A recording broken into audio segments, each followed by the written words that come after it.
Welcome to TSAT. General studies పాఠ్యాంశాలలో భాగంగా science and టెక్నాలజీకి సంబంధించి స్పేస్ సెక్టార్కి సంబంధించినటువంటి అంశాలు చూస్తూ ఉన్నాం. ఈ వీడియోలో మనము భారత్ అత్యంత ప్రతిష్టాత్మకంగా కమ్యూనికేషన్ ఉపగ్రహాల ప్రయోగాల కోసము రూపొందించుకున్నటువంటి జిఎస్ఎల్వి వాహక నౌకల గురించి తెలుసుకునే ప్రయత్నం చేద్దాం. ముఖ్యంగా వీటిని మనము జియో స్టేషనరీ లాంచ్ వెహికల్ అనేటటువంటి అబ్రివేషన్ తోటి చూస్తూ ఉన్నాం. మరి దీని తయారీలో ఏ విధమైనటువంటి దశలు ఉంటాయి, అదేవిధంగా దీని తయారీకి సంబంధించినటువంటి బ్యాక్గ్రౌండ్ ఇన్ఫర్మేషన్ కొంత తెలుసుకునే ప్రయత్నం చేద్దాం.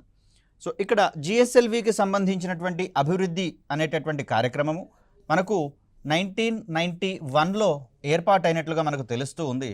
సో ఈ సంవత్సరంలో మనకు జిఎస్ఎల్వి ప్రోగ్రామ్ని ఏర్పాటు చేసుకోవడం అనేది జరిగింది. మరి అంతక్రితమే మనం 1990స్లలోనే పిఎస్ఎల్వికి సంబంధించినటువంటి ప్రయోగాలు చేపట్టాం. అదేవిధంగా 1993లోనే మొట్టమొదటి పిఎస్ఎల్వి లాంచ్ని కూడా చేపట్టుకున్నాం అభివృద్ధి ప్రయోగం పేరుతోటి. మరి ఈ సందర్భంలో పిఎస్ఎల్వి ఉన్న తర్వాత మనకు జిఎస్ఎల్వికి సంబంధించినటువంటి అవసరం ఏంటి అనేటటువంటి ఒక డౌట్ రావడం అనేది సహజం. ఇక్కడ పిఎస్ఎల్వికి సంబంధించి చూస్తే కేవలము 1450 కేజీల బరువు ఉన్నటువంటి ఉపగ్రహాలను మాత్రమే ఇది ప్రయోగించగలిగేటటువంటి అవకాశం ఉంది జిఎస్ఓ అంటే భూస్థిర కక్షలలోకి. మరి ఆ సందర్భంలో దీని యొక్క కెపాసిటీ చాలా తక్కువగా ఉన్నటువంటి సందర్భము. దీనితో పాటుగా కమ్యూనికేషన్ ఉపగ్రహాల నుంచి మనము చాలా రకాలైనటువంటి ప్రయోజనాలు పొందేటటువంటి ప్రయత్నం చేస్తాం. భారత్ ముఖ్యంగా చూస్తే ఒకటే శాటిలైట్ నుంచి మల్టిపుల్ బెనిఫిట్స్ పొందడానికి ట్రై చేస్తూ ఉంది. కాబట్టి ఈ సందర్భంలో సమాచార ఉపగ్రహాల నుంచి సమాచార సేవలు పొందేటటువంటి ప్రయత్నం చేస్తాము. వీటితో పాటుగా వాతావరణ పరిశోధన సంబంధించినటువంటి సర్వీసెస్ కూడా పొందేటటువంటి ప్రయత్నం చేస్తాం. దీని తర్వాత టెలి ఎడ్యుకేషన్ అని, అదేవిధంగా టెలిమెడిసిన్కి సంబంధించినటువంటి కార్యక్రమాలు, వీటితో పాటుగా ఇంటర్నెట్ సర్వీసెస్, తర్వాత డిటిహెచ్ సర్వీసెస్ కూడా ఇదే కమ్యూనికేషన్ ఉపగ్రహాల నుంచి పొందుతాం. వీడియో కాన్ఫరెన్సింగ్ సౌకర్యాలు ఏవైతే ఉన్నాయో ఈ వీడియో కాన్ఫరెన్సింగ్ సౌకర్యాలు కూడా దీని నుంచే పొందేటటువంటి ప్రయత్నం చేస్తాం. టీవీ బ్రాడ్కాస్టింగ్కి సంబంధించినటువంటి సర్వీసెస్ కూడా మనకు ఈ సమాచార ఉపగ్రహాలనే పొందుతూ ఉన్నటువంటి పరిస్థితులు. అదేవిధంగా మనకు ఈ స్టాక్ మార్కెట్ లావాదేవీల కోసం ఉద్దేశించినటువంటి విశాట్ అనేటటువంటి services, very small aperture terminal అనేటటువంటి పేరుతోటి చెప్తాం. దీనితో పాటుగా గ్రామాల అభివృద్ధి కోసం రూపొందించినటువంటి విలేజ్ రిసోర్స్ సెంటర్, ఈ విధమైనటువంటి కార్యక్రమాలన్నీ కూడా సమాచార ఉపగ్రహాల నుంచే పొందేటటువంటి ప్రయత్నం చేస్తూ ఉన్నాం. కాబట్టి ఈ సందర్భంలో వీటన్నిటికీ సంబంధించినటువంటి పేలోడ్స్ లేదా పరికరాలు, వీటిని అమర్చినటువంటి క్రమంలో సమాచార ఉపగ్రహాల యొక్క బరువు అమాంతం 2000 కిలోల కన్నా అధికంగా ఉండేటటువంటి అవకాశం ఉంది. మరి ఈ సందర్భంలో 2000 కిలోల కన్నా అధికంగా ఉన్నటువంటి ఉపగ్రహాల యొక్క ప్రయోగించేటటువంటి సామర్థ్యం పిఎస్ఎల్వికి లేకపోవడం చేత ఈ సందర్భంలో మనము స్వయంగా ఈ కమ్యూనికేషన్ ఉపగ్రహాలు ప్రయోగించుకోవాలి అంటే పిఎస్ఎల్వి శక్తి సామర్థ్యాలు సరిపోవడం లేదు. కాబట్టి పిఎస్ఎల్వికి మించినటువంటి శక్తి సామర్థ్యాల కోసం రూపొందించుకున్నటువంటి రాకెట్గా మనము జిఎస్ఎల్విని చూస్తూ ఉన్నాం. ఇక్కడ జిఎస్ఎల్వి వాహక నౌకకు సంబంధించి చూస్తే దీని తయారీలో మనకు అత్యంత శక్తివంతమైనటువంటి క్రయోజనిక్ ఇంజిన్లు అవసరమవుతాయి. మరి ఈ క్రయోజనిక్ ఇంజిన్ సాంకేతికతను సంపాదించుకునేందుకు కాను రష్యాకు సంబంధించినటువంటి గ్లావ్ కాస్మోస్ అనేటటువంటి సంస్థతోటి అగ్రిమెంట్ కుదుర్చుకోవడం అనేది జరిగింది. మరి ఈ సందర్భంలో అన్నీ అనుకున్నట్లుగా జరిగితే ఇంత క్లియర్ కట్గా మనము చెప్పుకోవాల్సినటువంటి అవసరం ఉండదు. మరి రష్యాకు సంబంధించినటువంటి గ్లావ్ కాస్మోస్ అనేటటువంటి సంస్థతోటి క్రయోజనిక్ ఇంజన్స్ అందించుకునేటటువంటి క్రమంలో మనకు ఒక ఒప్పందం కుదిరితే ఈ సందర్భంలో అంటే 1991 సమయంలో మనకు ఎంటీసీఆర్ అనేటటువంటి ఒక ఒప్పందంలో భాగస్వామ్యం లేదు. అంటే ఎంటీసీఆర్లో భారత సభ్య దేశం కాదు. ఏంటి ఒప్పందం అంటే దీన్నే మనం మిసైల్ టెక్నాలజీ కంట్రోల్ రెజిమే అనేటటువంటి ఒక ఒప్పందంగా మనం చెప్తాం. మరి దీంట్లో ఒప్పందం ఈ ఒప్పందంలో భాగస్వామ్యం కానటువంటి సందర్భంలో భారతదేశానికి ఈ క్రయోజనిక్ ఇంజన్లు కనుక ఇచ్చినట్లయితే ఇది క్షిపణి సాంకేతికతలలో ఈ క్రయోజనిక్ ఇంజన్లను వాడేటటువంటి అవకాశం ఉంది. తద్వారా క్షిపణుల యొక్క పరిధి అమాంతం పెరిగిపోయేటటువంటి అవకాశం ఉందనేటటువంటి అంశాన్ని అమెరికా ప్రధానంగా ఆందోళన వ్యక్తం చేయగా రష్యా మధ్యలోనే వైదొలగడం అనేది జరిగింది. తర్వాత 1994 ప్రాంతంలో మనకు భారతే స్వయంగా క్రయోజనిక్ అప్పర్ స్టేజ్ ప్రోగ్రామ్ అనేటటువంటి ప్రోగ్రాం ద్వారా క్రయోజనిక్ ఇంజన్లను స్వదేశీయంగా తయారు చేసుకునేటటువంటి క్రమంలో ముందుకు రావడం అనేది జరిగింది. దీనికోసము తిరువనంతపురంలో ఉన్నటువంటి లిక్విడ్ ప్రొపల్షన్ సిస్టమ్ సెంటర్, ఇది వలయమలలో ఉంటుంది. దీనితో పాటుగా దీనికి సంబంధించినటువంటి మరొక ప్రాంగణము బెంగళూరులో ఉండడం అనేది జరిగింది. మరి ఈ లిక్విడ్ ప్రొపల్షన్ సిస్టమ్ సెంటర్ అనేటటువంటిది వాస్తవానికి ద్రవ ఇంధనాలను తయారు చేసేటటువంటి సంస్థ. అదేవిధంగా ద్రవ ఇంధనాలను ఉపయోగించుకునేటటువంటి ఇంజన్లను కూడా ఇదే సంస్థ తయారు చేస్తున్నటువంటి క్రమంలో ఇక్కడ క్రయోజనిక్ ఇంజన్లకు సంబంధించినటువంటి సాంకేతికతలను అభివృద్ధి చేసేటటువంటి కేంద్రాలు మరియు వ్యవస్థాపన సౌకర్యాలు కూడా ఏర్పాటు చేయడం అనేది జరిగింది. ఎప్పుడైతే ప్రోటోటైప్ అనేది మనకు అందుబాటులోకి వచ్చిందో ఇమ్మీడియట్గా రష్యా ముందుకు వచ్చి తనంతట తానుగానే 7 క్రయోజనిక్ ఇంజన్లను ఇవ్వడానికి ఒప్పందం కుదుర్చుకోవడం అనేది జరిగింది. అయితే రష్యా నుంచి పొందినటువంటి క్రయోజనిక్ ఇంజన్లను ఆధారంగా చేసుకుని ఇక్కడ మనం చెప్తున్నటువంటి మార్క్ 1 తరహా జిఎస్ఎల్వి వాహక నౌకలను రూపొందించుకోగా మనము ఇక్కడ మనకు జిఎస్ఎల్వి మార్క్ 1 అనేది కనిపిస్తూ ఉంది. సో జిఎస్ఎల్వి మార్క్ 1లో మనము రష్యా నుంచి పొందినటువంటి క్రయోజనిక్ ఇంజన్లను వాడగా మనము మార్క్ 2 విషయానికి వచ్చేసరికల్లా దీంట్లో స్వదేశీ పరిజ్ఞానంతో తయారైనటువంటి క్రయోజనిక్ ఇంజన్లను ఇక్కడ వాడడం అనేది జరిగింది. సో ప్రస్తుతము ఈ క్రింది వానిలో స్వదేశీ క్రయోజనిక్ ఇంజన్ని కలిగి ఉన్నటువంటి జిఎస్ఎల్వి వాహక నౌకలు ఏవి అన్నప్పుడు మనం జిఎస్ఎల్వి మార్క్ 2ను మరియు జిఎస్ఎల్వి మార్క్ 3ని ఇక్కడ పేర్కొనాల్సి వస్తుంది. జిఎస్ఎల్వి మార్క్ 1 అనేది ఎక్స్క్లూజివ్లీ రష్యా నుంచి పొందినటువంటి క్రయోజనిక్ ఇంజన్లను అవి ఉపయోగించడం అనేది జరిగింది. సో ఇక్కడ జిఎస్ఎల్వి ప్రయాణించేటటువంటి దశల విషయానికి వచ్చేసరికల్లా ఇది 3 దశలలో ప్రయాణించేటటువంటి వాహక నౌకగా మనకు కనిపిస్తూ ఉంది. సో ఇక్కడ మొదటి 2 దశలు ఏవైతే ఉన్నాయో ఈ 2 దశలను పిఎస్ఎల్వి నుంచి యాజ్ ఇట్ ఈస్ తీసుకోవడం అనేది జరిగింది. మరి ఆ కోణంలో మొదటి దశ అంటే పిఎస్ఎల్వికి సంబంధించినటువంటి మొదటి దశను మనము జిఎస్ఎల్విలో యాజ్ ఇట్ ఈస్గా అడాప్ట్ చేసుకున్నాము.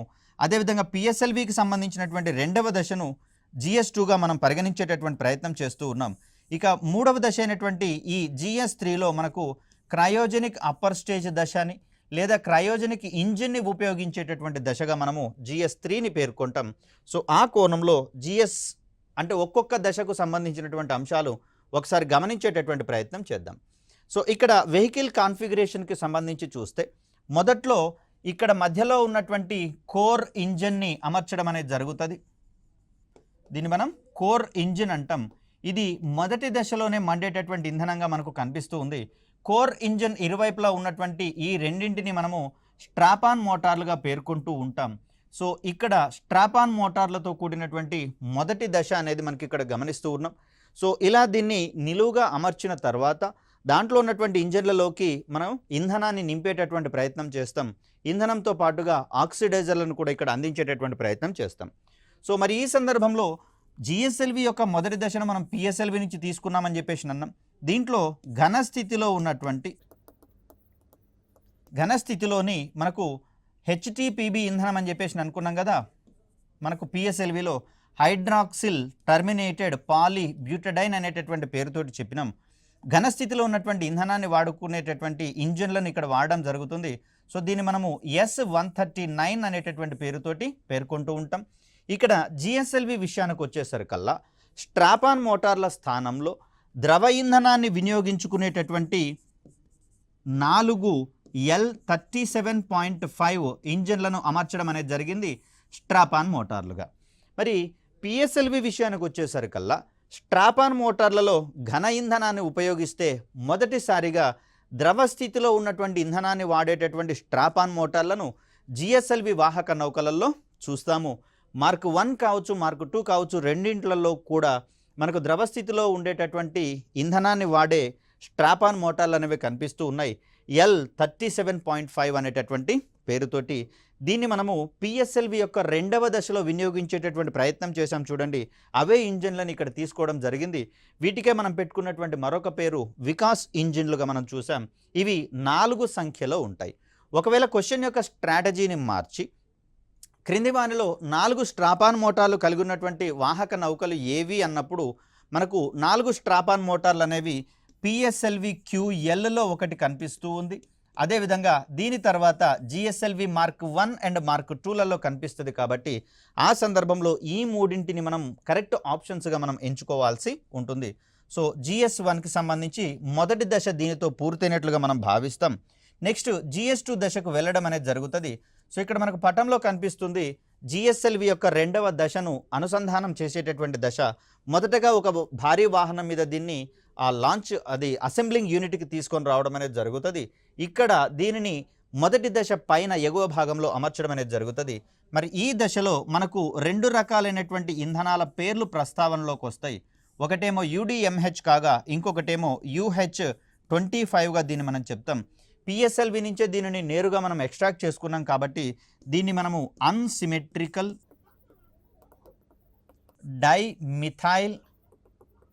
డైమిథైల్ హైడ్రజీన్గా మనం చెప్తాం. జాగ్రత్త అండి, ఇక్కడ మనల్ని కన్ఫ్యూజ్ చేయడం కోసము హైడ్రజీన్కి బదులుగా హైడ్రోజన్ అనేటటువంటి పదం ఇచ్చేటటువంటి అవకాశం ఉంది. సో నేరుగా దీన్ని వాడితేనేమో అన్సిమెట్రికల్ డైమిథైల్ హైడ్రజీన్ అంటాం. ఒకవేళ UH25 విషయానికి వచ్చేసరికల్లా దీంట్లో 75% UDMH ఉంటుంది. అదేవిధంగా 25% వరకు మనకు హైడ్రజీన్ హైడ్రేట్ అనేటటువంటి దాన్ని అమర్చడం అనేది జరుగుతుంది. సో ఈ ఇంధనాలకు ఉన్నటువంటి మరొక ధర్మం ఏంటి అంటే ఇది వాస్తవానికి ఫ్యూయల్గా మనం చెప్తాము. ఇక్కడ నత్రజని సంబంధితమైనటువంటి ఆక్సైడ్స్ ఏవైతే ఉన్నాయో N2O5 అనేటటువంటి వాటిని ఆక్సిడైజర్లుగా వాడేటటువంటి ప్రయత్నం చేస్తారు. ఇక్కడ ఇంధనము ద్రవ స్థితిలో ఉంది కాబట్టి ఆక్సిడైజర్ కూడా ద్రవ స్థితిలోనే ఉండేటటువంటి అంశంగా దీన్ని మనం చూస్తాం. ఇక్కడ ఇంధనము ప్లస్ ఆక్సిడైజర్ రెండు ఒకదానికొకటి అక్కడ ఛాంబర్లో దహన ఛాంబర్లో కలవగానే మండేటటువంటి స్వభావాన్ని ప్రదర్శిస్తాయి. మరి మిగతావి మండవ అంటే మండవు కాబట్టే దీనికి ఇది ఒక ప్రత్యేకమైనటువంటి క్యారెక్టరిస్టిక్గా మనం చెప్తున్నాం. ఇక్కడ ద్రవ ఇంధనము ద్రవ ఆక్సిడైజర్ రెండూ కలవగానే ఇమీడియట్గా ఎలాంటి ఎక్స్టర్నల్ స్పార్క్స్ లాంటివి అవసరం లేకుండానే మండేటటువంటి స్వభావాన్ని ప్రదర్శిస్తాయి. కాబట్టి ఈ విధమైనటువంటి ఇంధనాలను మనము హైపర్గోలిక్ ఇంధనాలుగా మనం చెప్తాం. అంటే కలవగానే మండగలిగేటటువంటి స్వభావాన్ని ప్రదర్శించే ఇంధనాలను హైపర్గోలిక్ ఇంధనాలుగా చెప్తాం. దీంట్లో UDMHకి మాత్రమే ఈ విధమైనటువంటి ధర్మం అనేది ఉంటుంది. ఇది రెండవ దశకు సంబంధించినటువంటి అంశంగా మనం చెప్తాం. రెండవ దశలో వాడేటటువంటి ఇంజిన్గా మనకు వికాస్ ఇంజిన్ అనేది కనిపిస్తూ ఉంది. సో వికాస్ ఇంజిన్లో వాడేటటువంటి ఇంధనం ద్రవ ఇంధనము UDMH కానివ్వండి UH25 కానివ్వండి వాడేటటువంటి ప్రయత్నం చేస్తాం. ఇక అత్యంత కీలకమైనదిగా మనకు మూడవ దశ అనేది కనిపిస్తూ ఉంది. ఈ దశలో వాడేటటువంటి ఇంజిన్ని మనము క్రయోజనిక్ ఇంజిన్ అని, దీంట్లో వాడేటటువంటి ఇంధనాలను క్రయోజనిక్ ఇంధనాలుగా మనం చెప్తాం. సో ఏవి క్రయోజనిక్ ఇంధనాలుగా పనిచేస్తాయి అంటే ఇక్కడ మనకు లిక్విడ్ ఆఫ్ హైడ్రోజన్ అనేటటువంటిది మనకు ఇంధనంగా పనిచేస్తూ ఉంటే లిక్విడ్ ఆఫ్ ఆక్సిజన్ అనేటటువంటిది మనకు ఆక్సిడైజర్గా పనిచేయడం అనేది చూస్తాం. వీటి యొక్క ఉష్ణోగ్రత విషయానికి వచ్చేసరికల్లా ఇవి -150°C నుంచి -250°C మధ్యలో ఉండేటటువంటి ఇంధనాలుగా మనకు కనిపిస్తూ ఉన్నాయి. మరి ఆ సందర్భంలో ఇంత తక్కువ ఉష్ణోగ్రతలను కనుక తట్టుకోవాలి అంటే అత్యంత సంక్లిష్టమైనటువంటి మెటల్ అల్లాయ్స్ మిశ్రమ శ్రేణుల్ని ఈ వాహనాల యొక్క ఇంజిన్ల యొక్క విడిభాగాలను రూపొందించేటటువంటి క్రమంలో వాడాల్సి వస్తుంది. మరి ఇలా ఈ మిశ్రమ లోహాలను అందించేటటువంటి సంస్థగా మనకు హైదరాబాద్లో ఉన్నటువంటి మిశ్ర ధాతు నిగమం లిమిటెడ్ అనేటటువంటిది కనిపిస్తుంది. ఇక్కడ మనకు కనిపిస్తూ ఉన్నది మనం మూడవ దశ యొక్క GSLV యొక్క మూడవ దశలో వాడేటటువంటి క్రయోజనిక్ ఇంజిన్గా మనం చూస్తాం.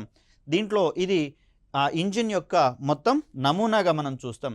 దీంట్లో అత్యంత సెన్సిబుల్ వాల్వ్స్ అనేటటువంటివి ఉంటాయి కాబట్టి క్రయోజనిక్ టెంపరేచర్ల దగ్గర ఇంధనం అనేది కనిపిస్తుంది కాబట్టి ఈ దశలో ఈ వాల్వులు త్వరగా చెడిపోయేటటువంటి ధర్మాన్ని ప్రదర్శిస్తాయి. అదేవిధంగా ఇంధనము లీక్ అయ్యేటటువంటి ప్రమాదాలు కూడా ఉన్నాయి కాబట్టి GSLV వాహక నౌకల యొక్క సాంకేతికత అత్యంత సంక్లిష్టంగా మనకు కనిపిస్తుంది. ఎట్ ద సేమ్ టైం అత్యంత తక్కువ ఉష్ణోగ్రతలను ఇవి తట్టుకోవాల్సి వస్తుంది. ఎట్ ద సేమ్ టైం ఇవి ఈ ఇంధనాలు మండినటువంటి సందర్భంలో అత్యధిక ఉష్ణోగ్రతలతో ఆ వాయువులు వెలువడేటటువంటి అవకాశం ఉంది. కాబట్టి క్రయోజనిక్ ఇంజిన్స్ ఏకకాలంలో అత్యల్ప ఉష్ణోగ్రతలను అత్యధిక ఉష్ణోగ్రతలను కూడా నమోదు చేసుకుంటూ ఉంటాయి. కాబట్టి మరి ఆ అత్యల్ప ఉష్ణోగ్రతలను తట్టుకునేటటువంటి కాంపోజిట్ మెటీరియల్స్తో వీటిని రూపొందించుకోవాల్సి వస్తుంది. సో ఇక్కడ మనకు ఓజివ్ పేలోడ్ ఫెయిరింగ్ అనేది మనకు కనిపిస్తుంది. ఒక బోర్లించిన గంట ఆకారంలో ఉన్నటువంటి నిర్మాణంగా మనకి ఓజివ్ పేలోడ్ ఫెయిరింగ్ లేదా దీన్నే మనము హీట్ షీల్డ్ అనేటటువంటి పేరుతో కూడా చెప్తాం. దీన్నే ఉష్ణ కవచము అంటాం. ఇది మొదటి దశలో వాహనంతో అంటిపెట్టుకొని, అంటే ఉపగ్రహాన్ని దీంట్లోనే అమర్చుతారు కాబట్టి మొదటి దశలో వాహనంతోటే ఉంటుంది. రెండవ దశ స్టార్ట్ అయిన తర్వాత ఓజివ్ పేలోడ్ ఫెయిరింగ్ అనేది మెయిన్ రాకెట్ తోటి సెపరేట్ అయిపోయేటటువంటి అంశాన్ని మనం చూస్తాం.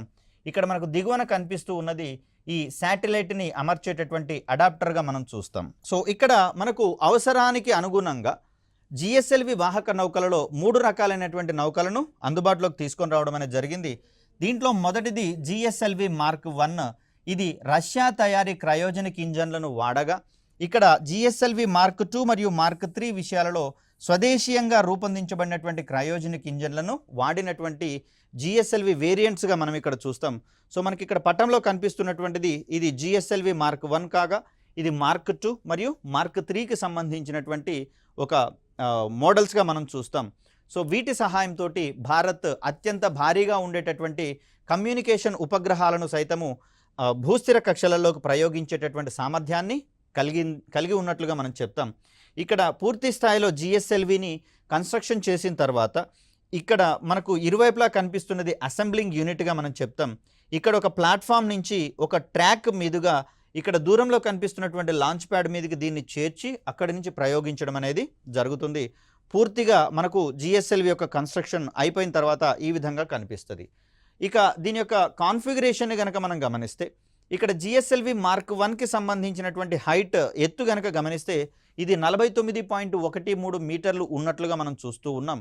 ఇక్కడ దీని యొక్క బరువుని దీని ప్రయోగ సమయంలో బరువు లేదా లిఫ్ట్ ఆఫ్ మాస్ అనేటటువంటి పదంగా దీన్ని మనం చెప్తాం.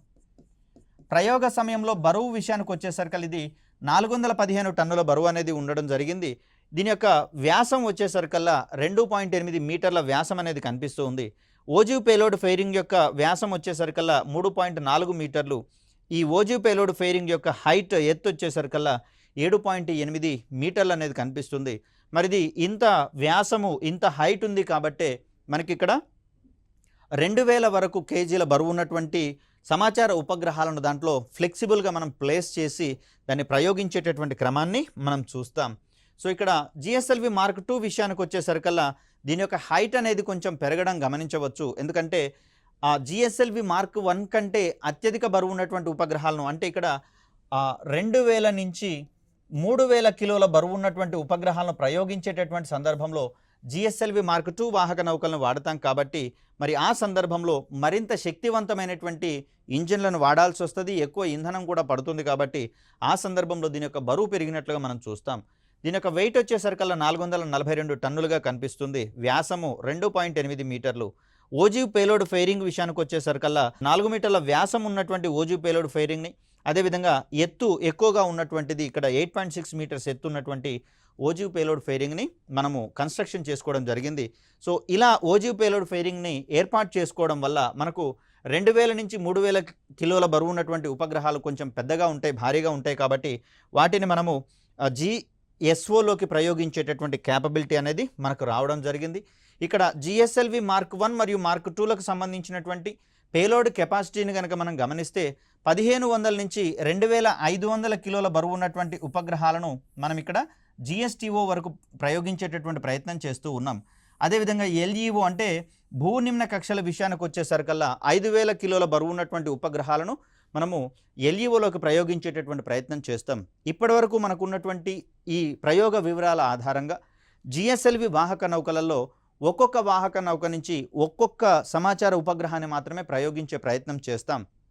పిఎస్ఎల్విలో మాదిరిగా బహుళ ఉపగ్రహాలను ప్రయోగించేటటువంటి ప్రయత్నం ఇక్కడ చెయ్యరు. ఎందుకంటే సమాచార ఉపగ్రహాలు స్వతహాగానే భారీ పరిమాణంలో ఉండేటటువంటి అవకాశం ఉంది కాబట్టి దానికోసమని ఒక ఉపగ్రహం నుంచి ఒక వాహక నౌక నుంచి ఒక ఉపగ్రహాన్ని మాత్రమే ప్రయోగించేటటువంటి ప్రయత్నం చేస్తూ ఉన్నాం.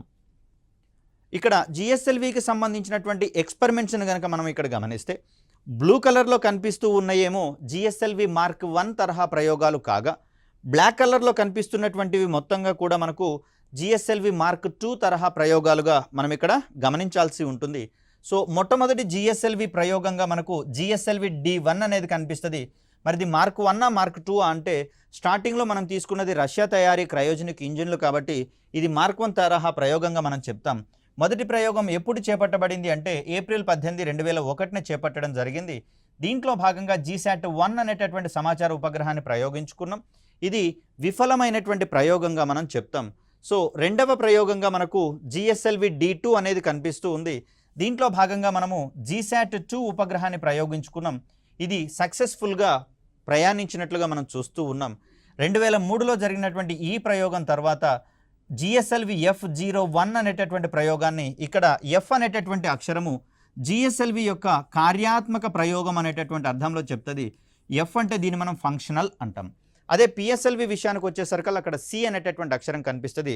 దాన్ని కంటిన్యూస్ ఎక్స్పెరిమెంట్స్గా మనం చెప్తాం. ఇక్కడ ఫంక్షనల్ ఎక్స్పెరిమెంట్స్గా మనం చూస్తాం. ఇక 2004లో జరిగిన ఈ ప్రయోగంలో పూర్తి స్థాయిలో విద్యా సంబంధమైనటువంటి కార్యక్రమాలకే అంకితమైనటువంటి మొట్టమొదటి ఉపగ్రహంగా ఎడ్యుసాట్ అనేది మనకు కనిపిస్తూ ఉంది. దీన్నే సంకేత నామంతో GSAT-3 అనేటటువంటి పేరుతోటి చెప్తాం. ఇది పూర్తి స్థాయిలో విద్యా సంబంధమైనటువంటి కార్యక్రమాల కోసం అంకితమైనటువంటి మొదటి ఉపగ్రహంగా మనం చెప్తాం. టెలి ఎడ్యుకేషన్ వంటి కార్యక్రమాలన్నిటికీ దీనిని కేంద్ర బిందువుగా తీసుకొని ప్రసారం చేయడం అనేది జరుగుతుంది. ఈ ప్రోగ్రాం కూడా మనకు సక్సెస్ కావడం అనేది జరిగింది. ఇక GSLV శ్రేణిలో 4వ ప్రయోగము, అదేవిధంగా GSLV మార్క్ 1 తరహాలో కూడా 4వ ప్రయోగంగా దీన్ని మనం చెప్తాం. 2006లో చేపట్టినటువంటి ఈ ప్రయోగం ద్వారా INSAT-4C అనేటటువంటి ఉపగ్రహాన్ని ప్రయోగించడం, మిషన్ ఫెయిల్ కావడం జరిగింది. మరి ఈ సందర్భంలో INSAT-4E యొక్క సర్వీసెస్ అందించేటటువంటి క్రమంలో INSAT-4CR అనేటటువంటి ఉపగ్రహము, ఆర్ అంటే మనము రీప్లేస్మెంట్ అనేది గుర్తుపెట్టుకోవాలని చెప్పేసి అన్నాం. INSAT-4C యొక్క సర్వీసెస్ని రీప్లేస్ చేసే ఉపగ్రహంగా దీనికి మనం ఆ పేరు పెట్టుకోవడం జరిగింది. దీన్ని GSLV-F04 వాహక నౌక ద్వారా ప్రయోగించడం. మార్క్ 1 తరహాలో ఇది 5వ ప్రయోగంగా మనం చూస్తాం. ఇది 2007లో ప్రయోగించారు. GSTOలోకి ప్రయోగించామనుకున్నాం. ఇది పాక్షికంగా సక్సెస్ అయినటువంటి ప్రయోగంగా చూస్తాం. ఇక స్వదేశీ క్రయోజనిక్ ఇంజిన్ కలిగినటువంటి మొదటి వాహక నౌక, దీన్ని మనము GSLV మార్క్ 2గా మనం చెప్తాం. సో ఇది GSLV-D3 అనేటటువంటి కోడ్ నేమ్ తోటి, అంటే GSLV యొక్క 3వ అభివృద్ధి ప్రయోగంలో భాగంగా దీన్ని చేపట్టుకోవడం జరిగింది 2010న. దీంట్లో భాగంగా GSAT-4 అనేటటువంటి ఉపగ్రహాన్ని ప్రయోగించాం. మిషన్ ఫెయిల్ కావడం జరిగింది. అంటే స్వదేశీ క్రయోజనిక్ ఇంజిన్ కలిగినటువంటి మొదటి GSLV ప్రయోగము విఫలమైనట్లుగా మనం ఇక్కడ చూస్తాం. దీని తర్వాత GSLV మార్క్ 1 తరహా ఉపగ్రహ ప్రయోగం, మార్క్ 1 తరహా వాహక నౌక ద్వారా ఉపగ్రహ ప్రయోగం జరిగింది GSAT-5P పేరుతోటి. దీన్ని మనం 2010లో చేపట్టుకున్నాం. మిషన్ కూడా ఇక్కడ ఫెయిల్ కావడం జరిగింది. ఇది ఇక్కడ మార్క్ 1 తరహా ప్రయోగంగా మనం ఇక్కడ చెప్తూ ఉన్నాం. ఇక దీని తర్వాత జరిగిన ప్రోగ్రామ్స్ అన్నీ కూడా మనకు GSLV మార్క్ 2 తరహా ప్రయోగాలుగా మనం చెప్తాం. అంటే వీటన్నింటిలలో కూడా స్వదేశీ తయారీ క్రయోజనిక్ ఇంజన్నే అమర్చి ప్రయోగించడం అనేది జరిగింది. సో GSLV-D5 అనేది GSLV మార్క్ 2 తరహా ప్రయోగాలలో రెండవదిగా, అదేవిధంగా మొత్తంగా చూస్తే GSLV ప్రయోగాలలో 8వ ప్రయోగంగా దీన్ని మనం చెప్తాం. ఈ వేరియేషన్స్ మనం కాస్త జాగ్రత్తగా చూసుకోవాలి. దీంట్లో భాగంగా GSAT-14 అనేటటువంటి ఉపగ్రహాన్ని ప్రయోగించుకున్నాం. ఇది సక్సెస్ కావడంతో ఇండియా అనేది స్వదేశీ క్రయోజనిక్ సాంకేతిక పరిజ్ఞానం కలిగినటువంటి దేశాల జాబితాలో 6వ స్థానంలోకి చేరడం అనేది జరిగింది. మరి ముందున్నటువంటి స్థానాలలో USA కావచ్చు, రష్యా, ఫ్రాన్స్, చైనా, జపాన్ అనేటటువంటివి నిలబడడం జరిగింది. దీని తర్వాత 6వ దేశంగా భారత్ ఎదిగినటువంటి క్రమాన్ని మనం చూస్తాం. ఇక నెక్స్ట్ జరిగినటువంటి ప్రయోగాలన్నీ కూడా మనకు GSLV మార్క్ 2 వాహక నౌక యొక్క ప్రయోగాలుగా మనం చూస్తాం. దీంట్లో మనకు ప్రాధాన్యత కలిగినటువంటి ప్రయోగాలు పెద్దగా ఏమీ లేవు. ఇక్కడ INSAT-3DR అనే దాని గురించి చెప్తే, ఇది సమాచార ఉపగ్రహంగా కాక వాతావరణ పరిశోధన ఉపగ్రహంగా మనకు కనిపిస్తూ ఉంది. ఇక్కడ GSAT-9 అనేటటువంటి దాన్ని 2017లో ప్రయోగించినము GSLV-F09 వాహక నౌక ద్వారా. ఇక్కడ GSAT-9ని మనము సౌత్ ఏషియా శాటిలైట్గా మనం పరిగణించేటటువంటి ప్రయత్నం చేస్తాం. ఇక GSAT-6A, 7A, ఇక్కడ EOS-3 అనేది భూ పరిశీలన ఉపగ్రహంగా మనం చూస్తూ ఉన్నాం. క్రయోజనిక్ ఇంజన్లో ఏర్పడినటువంటి లీకేజీల వల్ల ఈ ప్రయోగం విఫలం కావడం అనేది జరిగింది. దీని తర్వాత చేపట్టినటువంటి NVS-01 ప్రయోగం గురించి కనుక మనం మాట్లాడితే, ఇది మార్గనిర్దేశక ఉపగ్రహ వ్యవస్థలో భాగంగా మనకు నావిక్ సిస్టమ్ని ఏర్పాటు చేసుకున్నాం కదా. దీంట్లో భాగంగా ఏర్పాటు చేసినటువంటి మొదటి ప్రయోగంగా దీన్ని మనం చెప్తాం. దీంట్లో ట్రాన్స్పాండర్లతో సహా, అదేవిధంగా గడియారాలతో సహా స్వదేశీయంగా రూపొందించుకొని ప్రయోగించుకున్నటువంటి నావిక శ్రేణి ఉపగ్రహాలలో మొదటి ఉపగ్రహంగా దీన్ని మనం చెప్తాం. దీన్ని జిఎస్ఎల్వి F12 ద్వారా మే 29, 2023న ప్రయోగించడం జరిగింది. GSTOలోకి దీన్ని ప్రయోగించుకున్నాం. దీని తర్వాత ఇటీవల కాలంలో తాజాగా చివరగా జరిగినటువంటి జిఎస్ఎల్వి మార్క్ 2 ప్రయోగంగా జిఎస్ఎల్వి F14 కనిపిస్తూ ఉంది. 2024లో చేపట్టినటువంటి ప్రయోగంగా దీన్ని మనం చూస్తున్నాం. దీని ద్వారా ఇన్సాట్ 3DSని ప్రయోగించుకోవడం జరిగింది. ఇంకొక విషయం ఏంటంటే ఇన్సాట్ 3DR మాదిరిగానే ఇన్సాట్ 3DS కూడా పూర్తి స్థాయిలో వాతావరణ పరిశోధన ఉపగ్రహంగా మనం చెప్తాం. కాబట్టి ఈ సందర్భంలో క్రింది వానిలో సమాచార ఉపగ్రహాలు అయినవేవి కానివేవి అనేటటువంటి కోణంలో కనుక క్వశ్చన్ పడితే దాంట్లో ఇన్సాట్ 3D ఒకటి, 3DR మరియు 3DS ఇవి ఇన్సాట్ తరహాకే చెందినవి కానీ సమాచార ఉపగ్రహాలు కావు. ఇవి పూర్తిగా వాతావరణ పరిశోధక ఉపగ్రహాలుగా మనం గుర్తుపెట్టుకోవాలి. ఇక మరొక ముఖ్యమైనటువంటి విషయం ఏంటి అంటే 2019 తర్వాత జరిగినటువంటి ఈ 3 ప్రయోగాలు ఏవైతే ఉన్నాయో ఏంటివి? జిఎస్ఎల్వి F10 కావచ్చు, F12 కావచ్చు, F14 కావచ్చు. ఈ ప్రయోగాలను చేపట్టడంలో కీలక పాత్ర పోషించినటువంటి సంస్థగా న్యూ స్పేస్ ఇండియా లిమిటెడ్ అనేది కనిపిస్తూ ఉంటుంది. ఎందుకంటే 2019 తర్వాత ఆవిర్భవించినటువంటి ఈ సంస్థ ప్రస్తుతము అంతరిక్ష ప్రయోగాలన్నింటినీ చేపడుతున్నటువంటి సంస్థగా దీన్ని మనం చూస్తాం. సార్ మరి 2019 నుంచి ఎందుకు తీసుకుంది? మరి 2019 కంటే ముందర ఎవరున్నారు అంటే 2019 కంటే ముందు జరిగినటువంటి ఈ ప్రయోగాలన్నింటినీ బెంగళూరులో ఉన్నటువంటి ఆంట్రిక్స్ కార్పొరేషన్ అనేటటువంటి సంస్థ చేపట్టడం జరిగింది. మరి 2019 తర్వాత నుంచి కనుక మనం చూస్తే మరి బెంగళూరులోనే ఏర్పాటైనటువంటి న్యూ స్పేస్ ఇండియా లిమిటెడ్ అనేటటువంటి సంస్థ దీన్ని చేపట్టడం అనేది జరుగుతూ ఉంది. ఈ మధ్యకాలంలో వచ్చినటువంటి తెలంగాణలోని గ్రూప్ 1 ఎగ్జామ్లలో కూడా ఈ రకమైనటువంటి ప్రశ్నని మార్చి అడగడం అనేది జరిగింది. ఏంటంటే కొన్ని రకాలైనటువంటి ప్రయోగాల పేర్లను ఇచ్చి ఆ ప్రయోగాన్ని ఆంట్రిక్స్ కార్పొరేషన్ లిమిటెడ్ అనేది ప్రయోగించినట్లుగా మనకు ఆప్షన్స్లలో ఇవ్వడం జరిగింది. మరి 2019 తర్వాత చేపట్టినటువంటి ప్రయోగాలన్నీ కూడా మనకు ఆంట్రిక్స్ కార్పొరేషన్ యొక్క ఇన్వాల్వ్మెంట్ ఉండదు. కేవలం న్యూ స్పేస్ ఇండియా లిమిటెడ్ మాత్రమే వీటిని టేకప్ చేసేటటువంటి క్రమంలో క్రియాశీల పాత్ర పోషించడం జరిగింది. ఇక జిఎస్ఎల్వి మార్క్ 1 మరియు మార్క్ 2 తర్వాత మనం చెప్పుకోవాల్సినటువంటిదిగా జిఎస్ఎల్వి మార్క్ 3 లేదా దీన్నే మనము లాంచ్ వెహికల్ మార్క్ 3గా చెప్పుకుంటాం. సో ఇన్ షార్ట్గా దీన్ని మనము LVM-3 అనేటటువంటి పేరుతోటి వ్యవహరిస్తూ ఉంటాం. ఇక జిఎస్ఎల్వి మార్క్ 1, మార్క్ 2ల కంటే మించినటువంటి సామర్థ్యం ఉన్నటువంటి కారణంగా LVM-3ని స్పెషల్గా డిజైన్ చేసుకుంటున్నటువంటి ఇస్రో సో దీనికి సంబంధించినటువంటి కార్యక్రమాలను కొంత ప్రతిష్టాత్మకంగా చేపట్టినట్లుగా మనకు తెలుస్తూ ఉంది. అయితే దీని యొక్క ఎత్తు విషయానికి వచ్చేసరికల్లా జిఎస్ఎల్వి మార్క్ 2 వాహక నౌకకు వచ్చేసరికల్లా 51 మీటర్ల ఎత్తున్నట్లుగా, మార్క్ 1 విషయానికి వచ్చేసరికల్లా 49 మీటర్ల ఎత్తుండగా ఇది కేవలం 44 మీటర్ల ఎత్తు, ఇంకా చెప్పాలంటే దానికంటే తక్కువనే 43 మీటర్ల ఎత్తు మాత్రమే ఉండేటటువంటి అవకాశం ఉంది. మరి వాటికంటే శక్తివంతమైనటువంటి వాహక నౌక ఎందుకు అమాంతం బరువు తగ్గింది అంటే ఇక్కడ కోర్ ఇంజిన్ విషయానికి వచ్చేసరికల్లా మనకిది L110 అనేటటువంటి కోర్ ఇంజిన్ కనిపిస్తుంది. వాస్తవానికి కోర్ ఇంజిన్ ఎప్పుడు కూడా పిఎస్ఎల్విలో కానివ్వండి, ఇతర జిఎస్ఎల్వి వాహక నౌకలలో కానివ్వండి S139 అనేది కనిపిస్తూ ఉంటే దానికి భిన్నంగా ఇక్కడ LVM విషయానికి వచ్చేసరికల్లా మనకి ఇక్కడ L110 అనేటటువంటి ఈ కోర్ ఇంజిన్ అనేది కనిపిస్తుంది. ఇక స్ట్రాపాన్ మోటార్లకు వచ్చేసరికల్లా ఇరువైపులా 2 స్ట్రాపాన్ మోటార్లు మాత్రమే మనకు కనిపిస్తూ ఉన్నాయి. వీటిని మనము S200 స్ట్రాపాన్ మోటార్లుగా మనం చెప్తాం. అంటే ఒక్కొక్క స్ట్రాపాన్ మోటార్ 200 టన్నుల బరువైనటువంటి ప్రొపెల్లెంట్స్ని వాడేటటువంటి ప్రయత్నం చేస్తుంది. ఇక్కడ మొదటి దశలో ఉన్నటువంటి లిక్విడ్ ఇంజిన్ అనేది 110 టన్నుల ఇంధనాన్ని వాడుకునేటటువంటి ప్రయత్నం చేస్తుంది. కోర్ ఇంజిన్గా ఎప్పుడు మనం ద్రవ ఇంధనాన్ని వాడలేదు, ద్రవ ఇంజిన్లను వాడలేదు. ఎప్పుడు కూడా మనము ఘన ఇంధనాన్ని వాడుకునేటటువంటి ఇంజిన్లను వాడుకోవడం జరిగింది. కానీ జిఎస్ఎల్వి మార్క్ 3 విషయానికి వచ్చేసరికి కొన్ని ఆల్టర్నేట్స్ అనేవి జరుగుతూ ఉన్నాయి. మరోవర్ ఇక్కడ ఇది పైకి ప్రయాణించేటటువంటి సందర్భంలో మొట్టమొదటగా స్ట్రాపాన్ మోటార్లు మండడం అనేది మనం గమనిస్తాం. మరి మిగిలిన పిఎస్ఎల్వి మరియు జిఎస్ఎల్వి రకాలలో కనుక గమనిస్తే మొదటగా కోర్ ఇంజిన్ మండుతుంది, అదేవిధంగా దానితో పాటుగా స్ట్రాపాన్ మోటార్లు కూడా మండడం ప్రారంభమవుతాయి. సో ఇక్కడ మాత్రం మనకు మొదట స్ట్రాపాన్ మోటార్లు మండిన తర్వాత కోర్ ఇంజిన్ని మండించడం అనేది స్టార్ట్ చేస్తాం.